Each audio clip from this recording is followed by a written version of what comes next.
છેલ્લા 12 દિવસમાં અમેરિકાથી ત્રીજી ડિપોર્ટેશન ફ્લાઇટ ફેબ્રુઆરી 16ના રોજ અમૃતસર આવી પહોંચી હતી.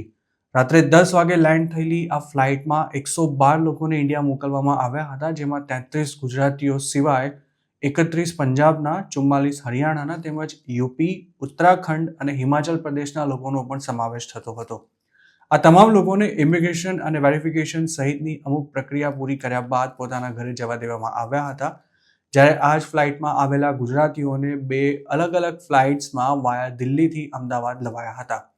આ પહેલા 5 ફેબ્રુઆરીના રોજ 104 ઇન્ડિયન્સને લઈને પહેલી ડિપોર્ટેશન ફ્લાઇટ ઇન્ડિયા આવી હતી અને ત્યારબાદ ફેબ્રુઆરી 15ના રોજ બીજી ફ્લાઇટ આવી હતી, જેમાં 8 ગુજરાતીઓ સહિત 119 લોકોને મોકલવામાં આવ્યા હતા. શનિવારે રાત્રે ઇન્ડિયા પહોંચેલા ગુજરાતીઓને રવિવારે સવારે અમદાવાદ એરપોર્ટ પર લવાયા હતા. યુએસથી ડિપોર્ટ થયેલા આ તમામ 8 ગુજરાતીઓ ઉત્તર ગુજરાતના હતા, જેમને એરપોર્ટ પરથી સીધા હાંસોલ પોલીસ ચોકે લઈ જવાયા બાદ પોલીસ પ્રોટેક્શનમાં જ તેમના ઘર સુધી પહોંચાડવામાં આવ્યા હતા.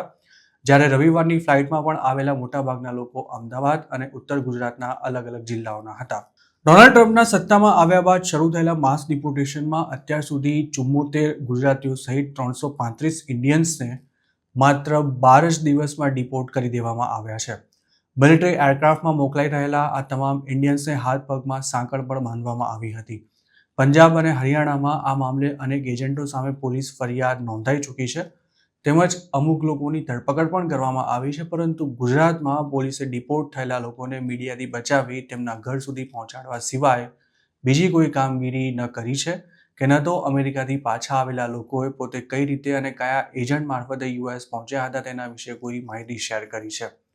અમેરિકાથી ડિપોર્ટ થયેલા ગુજરાતીઓ અને તેમના પરિવારજનો એક જ વાત કહી રહ્યા છે કે તેઓ ફરવા માટે યુરોપ કે પછી મેક્સિકો ગયા હતા, પરંતુ આ લોકો મેક્સિકો બોર્ડર સુધી કઈ રીતે પહોંચ્યા હતા અને ત્યાં કેમ તેમને અરેસ્ટ કરીને હાથ પગમાં સાંકળ બાંધી ઇન્ડિયા પાછા મોકલાયા તે અંગે કોઈ કશું જ બોલવા તૈયાર નથી.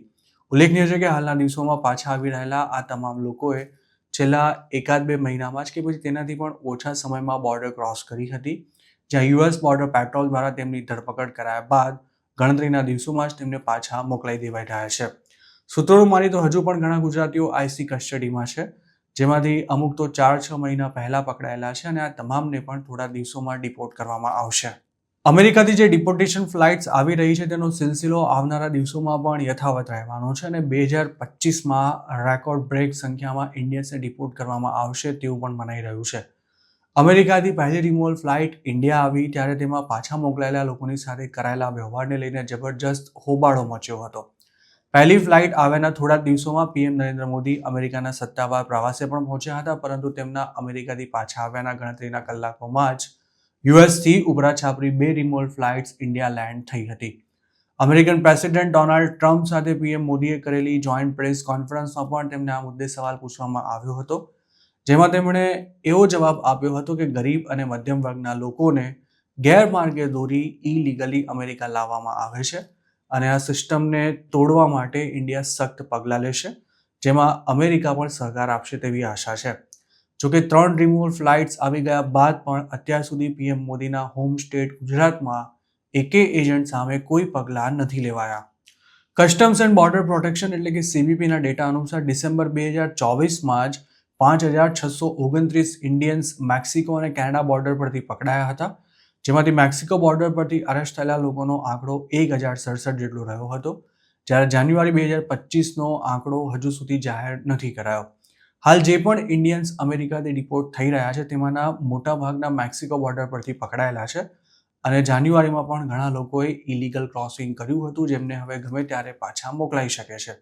જોકે અમેરિકાથી ચાલુ મહિનામાં આવેલી તમામ 3 ડિપોર્ટેશન ફ્લાઇટ્સ અમૃતસર લેન્ડ થતાં તેના પર પણ રાજકીય બબાલ શરૂ થઈ ગઈ છે. પંજાબના સીએમ ભગવત માને આ મામલે કેન્દ્ર સરકારને આડે હાથ લેતા શનિવારે એરપોર્ટ પરથી જ મીડિયા સાથે વાત કરતા એવો આક્ષેપ કર્યો હતો કે પંજાબને બદનામ કરવાના કાવતરાના ભાગરૂપે ડિપોર્ટેશન ફ્લાઇટ્સને અમૃતસરમાં જ ઉતારવામાં આવી રહી છે. ભગવંત માને એવી પણ માંગ કરી હતી કે આ ફ્લાઇટ્સને હરિયાણા, અમદાવાદ કે પછી હિન્ડોન એરપોર્ટ પર પણ ઉતારી શકાય છે, પરંતુ કેન્દ્ર સરકારને માત્ર પંજાબને જ બદનામ કરવામાં રસ છે અને હાલ એવું બતાવવા પ્રયાસ થઈ રહ્યો છે કે જાણે ઇન્ડિયાથી માત્ર પંજાબીઓ જ ઇલીગલી અમેરિકા જાય છે અને ટીવી પર પણ માત્ર પંજાબીઓના જ ઇન્ટરવ્યૂ બતાવવામાં આવી રહ્યા છે.